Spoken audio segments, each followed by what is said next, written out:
Chapter 51. Rimuru, I love you. Those words left Valgrind's mouth. It was words that Rimuru knew was coming. Rimuru placed his right hand to her cheek. Valgrind, I know. Valgrind had a forced smile. Big sister told me, it's fine if you don't reciprocate my feelings. I think I just wanted to tell you how I really feel. She knew that for someone like Rimuru, who is a demon, a being that mainly lives for chaos and fighting, would have a hard time comprehending love. And yet she hoped that in some way, maybe her feelings will reach him. Of course, that was only wishful thinking in her part. She felt scared of what Rimuru will say to her. Will he accept her love? Or will he brush it off? The anticipation was painful that when Rimuru spoke, Valgrind interrupted him. Scared that what comes out of his mouth is painful rejection. Valgrind felt a tear fell from her eyes. Ah, am I crying? That's not what I meant. Rimuru wiped the tear off. Rimuru felt pain seeing her expression. He knew, he felt something for someone like her. Of course, why wouldn't he? It's no exaggeration that Valgrind is one of the most beautiful women that Rimuru has met in his 1,000 years of living. Not only that, for a demon's perspective, being strong is also an appealing factor. However, that wasn't what attracted him to her. No, it was not. Not the strength nor the beauty. It was their little everyday interaction that let feelings bloom from Rimuru's demon heart. The adorable Valgrind who loves to chat with him. The cool and serious Valgrind that appears whenever something is happening. Even the relaxed Valgrind when she is just loitering in his office reading her favorite novels, giggling every so often. Those are the factors that attracted Rimuru to the scorched dragon named Valgrind. It took him a while to notice these feelings, and he had felt from others to realize it. And when he understood it, he remained passive and dense. He was scared. Love and romance were foreign not only for him, but for his entire race. Granted, demons may come to respect others, but it's not similar enough to make a comparison. That's why he ignored the signs, that's why he waited for her to make a move. And he promised that when she does, he'll reciprocate it by admitting to the feelings that he's kept bottled up. I do feel something for you, I just want to make sure that you'll feel the same. Especially since I'm still new to this whole feeling. If you want to stay the same, I'm fine with that. If you want to take it a step further, I'm fine with that as well. Then, Valgrind looked at Rimuru's eyes in disbelief and surprise. Her heart beating loudly from the joy it was about to bring. If you'll take me, I don't mind being with you. I love you too, Valgrind. He gave her a genuine sweet smile. Valgrind couldn't hold her feelings. Earlier she was barely holding on, expecting a painful rejection. Now she was experiencing joy never felt before in her life. She cupped both his cheeks with her hand, and leaned in for a kiss.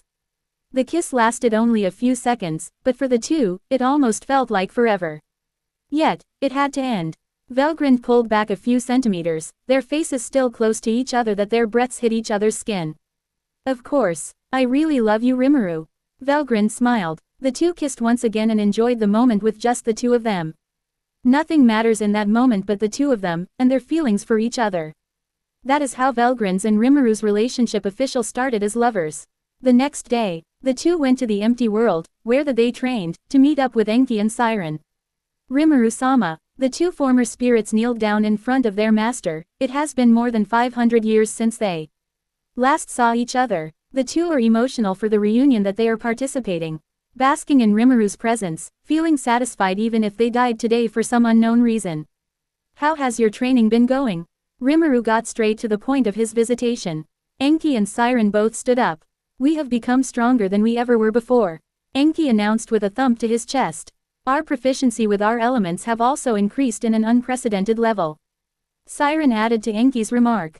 Rimuru looked towards Rain and Velzard, who were here with the request of Rimuru to confirm their statements. Rain and Velzard both nodded their heads.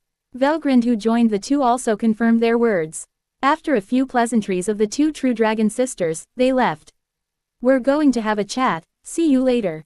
Velzard smiled as she dragged the blushing scorched dragon away. Good, let's test it, shall we? Rimuru opened two gates from beside him. They are. Ah, Lilith made them, Rimuru said matter-of-factly. Wait, you don't know her, do you? Well, no matter. He shrugged. Hundreds of insectoids with mechanical bodies started coming out of the gate. Critters, eliminate them. Rimuru pointed to Enki and Siren. The critters followed the order and, all of them started attacking the two. Wait, Rimuru-sama, are we allowed to destroy them? Enki dodged as he asked. Yeah, I give you permission. Rimuru grinned. Enki smiled, after which the area around him burned in a spherical shape reaching a few meters. 4 critters destroyed with some melted while others turned to ashes. We will show you how strong we've become, Rimuru-sama. Siren flew above, with the critters following her. Frozen mist. The sky started being covered in very thick mist. Siren went to the middle of it. The critters followed suit, firing artillery as they do. Once they started going deeper inside the mist, they noticed their bodies malfunctioning. A few parts of their bodies started to freeze, and the ice continues to crawl its way to their entire body. Their flight mechanisms have started to malfunction. Having more than half of their body covered in ice, and their means of flight immobilized, several critters started to fall to the ground. Once no critters were inside the mist, it started twirling to the middle. Siren with her hand raised continues to absorb the mist to her palm. Until eventually an arrow made of mist materialized. She took out her new weapon, a bow made by Gurren, Crescent. She placed the mist arrow and pulled the string, aiming at the middle where Enki was currently fighting with his weapon. Frost bites, she let go of the string and the arrow flew down towards the ground. Halfway there, the arrow split into tens of small arrow mist, all of which took a different direction going down. The arrows each hit a different critter. The critter in question immediately turned into a frozen statue. It didn't even have time to process what happened. What's worse, they can't escape being frozen. Their bodies are completely made of ice, meaning if they tried to move, their bodies will shatter. And if they don't, they'll die of the cold temperature they are experiencing. Hey, Enki swung his axe, Inferno, to one of the arrows that was aimed at me. The arrow quickly disappeared from contact. Enki rushed to the rest of the critters who were not targeted and started finishing them off. The critter wielded a variety of weapons from melee to large cannons for arms. Each swing of Enki's new axe were all fatal hits, as the axe absorbs Enki's magicals to produce intense heat inside the whole weapon.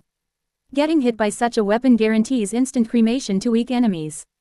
The critters that were hit by the swings either had their limbs melted by the heat, or died from the flames that remained. Erupt. With a swing of his axe, a large shockwave with heat reaching the 1000 degrees hit the cluttered critters.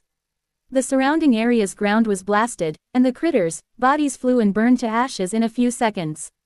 Ho, you're tougher than the rest, Enki grinned looking at one of the beetle-type critter. It had large blades for arms and a cannon in its horn. It screeched as it rushes to Enki. The two traded blows for several seconds before Enki had the upper hand after managing to cut off one of its blades. If only the quality of your sword was higher, it would have been more fun. Enki showed a victorious grin to the burning corpse of the beetle. Those were unique grade blades, you know, Rimuru shouted from afar. After a few minutes all of the critters were dead. Some are turned into ice statues while others were either melted corpses or burnt ashes. Rimuru clapped his hands. How about this ones? Rimuru grinned as he ordered 2 beings to show up. You two have gotten stronger. Enki said. Did you evolve? Siren asked as she noticed the difference. Diablo and Testarossa stepped out of the gate, preparing themselves to fight the 2 former spirits.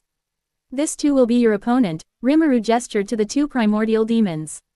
If I like what I see, you'll get a reward from me. And with that as a starter, the 2 demons rushed in. Diablo took out his claw-like gauntlets and aimed it at Enki, who parried it using his axe. Kufufufu, impressive, Diablo stated as he readied for a slash. Before he could, Enki swung his axe with both hands towards Diablo's stomach. Eruption. Diablo dodged and took some distance before the attack managed to connect. Kufufufu, what destructive power, that weapon is surely legendary grade. Diablo complimented as he readied himself to attack again. Meanwhile, oh my, Testarossa was being surrounded by 5 pillars of ice. Frozen seal. Pentagon 5-pillar prison.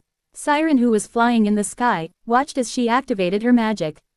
The ice pillars started to connect with each other, forming a type of film that covers all sides of the pillars like a wall. Hope that at least last a few minutes. Siren muttered as she readied her bow. Oh, a voice uttered behind Siren. That is quite a complex magic. Siren turned to see Testarossa, with her right hand below her chin in a quizzical gesture analyzing the magic Siren just used. Wah! Siren flew away trying to gain some distance. Frost bites. She fired. That magic would have been a pain to escape, maybe a minute or 2. Testarossa dodged the arrows and flew chasing Siren.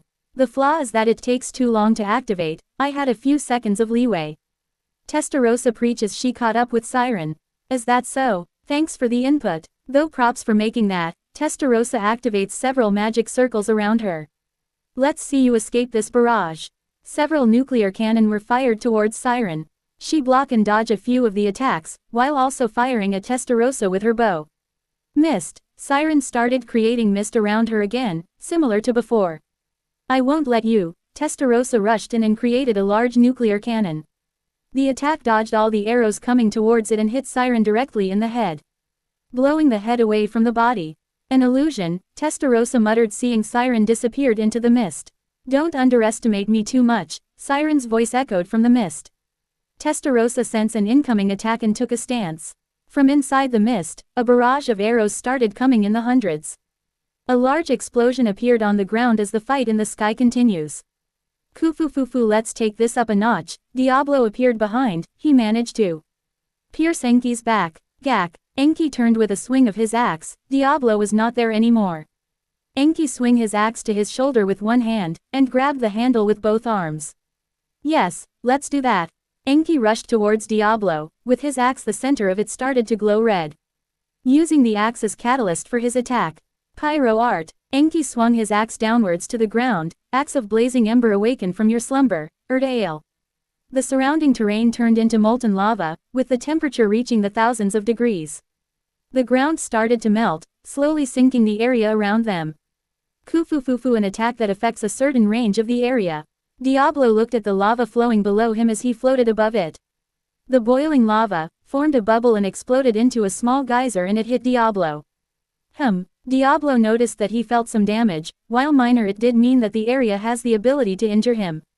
Kufufufu, and this is them without a name. He looked up, seeing Testarossa firing at the mist cloud where Siren is hiding. Won't you be in a disadvantage with the terrain below? Testarossa asked as she looked below, the heat rising up enough to reach the two. Not that they actually felt the heat, but she believes this may hinder Siren's attacks. That is half right. The mist started to turn and become a tornado. While it is overall disadvantageous for me, it doesn't mean I can't take advantage of it. Testarossa noticed the steam and smoke from below are being absorbed by the tornado. The tornado turned and disappeared to Siren's hand once again, manifesting an arrow made of steam. Monsoon turbulence. The arrow fired at Testarossa turned into a cyclone midway, bringing with it heavy rain and strong winds, pushing Testarossa several kilometers away. That was some wind. If I wasn't evolved, that would have been fatal. She complimented, her appearance showing small bruises, as Siren arrived with an arrow ready to her bow. You two have really improved yourselves. Thanks, Siren smiled. I'm not done yet though. Siren released the arrow above her. Cryo art. Bow of all that is Arctic, freeze the realm into glacial epic, Yakutsk snowdome. The arrow exploded above, it then started forming a type of spherical globe in the surrounding 2 kilometers. A large ice barrier that freezes all that is inside it is now formed. Testarossa looked around the art. This looks just like a snow globe that I saw in one of my worlds. She opened her palm and a snowflake dropped in the middle. What a beautiful art, Tilda. Then Testarossa noticed her palm started to show freezing. My statement remains correct. Testarossa heated her palm to melt the ice. Then it returned. Several snowflakes started hitting her body as well, slowly covering her body with ice. Well, this isn't good. Testarossa muttered to herself as she slowly freezes. Well, this isn't good, Diablo said as he tries to escape Erdael. Erdael is a terrain attack that not only changes the terrain but the user has full control of the environment. Right now, below Diablo are several geysers made of lava. If only that was all, instead of after exploding upwards they would just fall. Instead they are like snakes that pop their heads up and rushed at the enemy. Nuclear cannon. Diablo fired at a few of the lava geyser snakes that have been trying to capture him. Kufufufu, even as a demon peer, he's still giving me some trouble. A large geyser erupted a couple of meters in front of Diablo. From behind the geyser, Enki came out and rushed with his axe. Destructive eruption. Enki swung down at Diablo with full force. From below Diablo, the geysers finally managed to coil itself to his feet, reaching his waist, immobilizing him for a few seconds. Diablo, noticing the danger, concluded what he needed to do. He used his right arm to block the attack and with his other hand removed the lava coiling him. Kufufufu, that really is a dangerous weapon, Diablo said after taking some distance. His right arm burnt that only some flesh and the bones are left.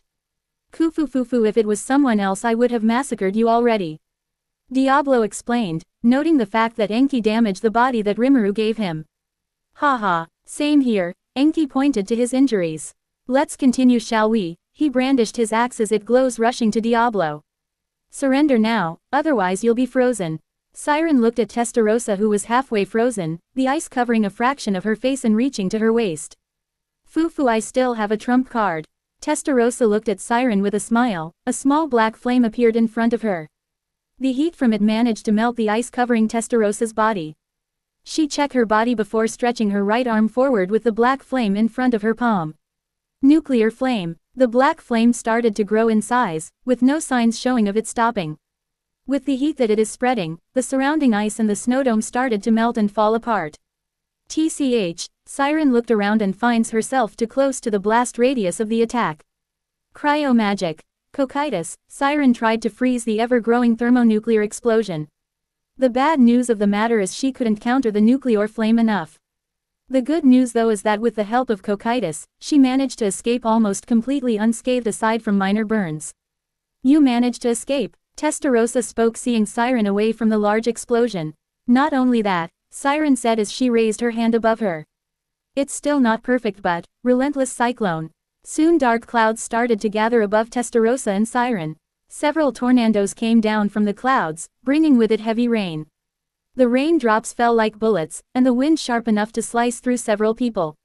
4 tornadoes cornered Testarossa in between them. The moment she tries to pass through is the moment all of them attack her relentlessly. From the swirling tornado, tendrils in the hundreds started to rush to Testarossa, trying to grab and capture her. Testarossa evokes a variety of magic to destroy the incoming tendrils. Huh, am I cornered? The battles continues on for a couple of more minutes before Rimuru finally announced the end of the battle. From what I could see, I don't think I even need to ask the two. Rimuru started, but for formality's sake, Diablo and Testarossa, what is your verdict? Kufufufu Rimuru-sama, Enki has shown his abilities and the potential that can still be unlocked. My verdict is he is worthy. I as well feel the same for Siren. Their arts, whether it be pyro and cryo, have shown and opened new paths for new abilities of their respective elements. Rimuru nodded as he listened to their comments. Enki, Siren, yes. The two stood up, facing Rimuru with a serious expression.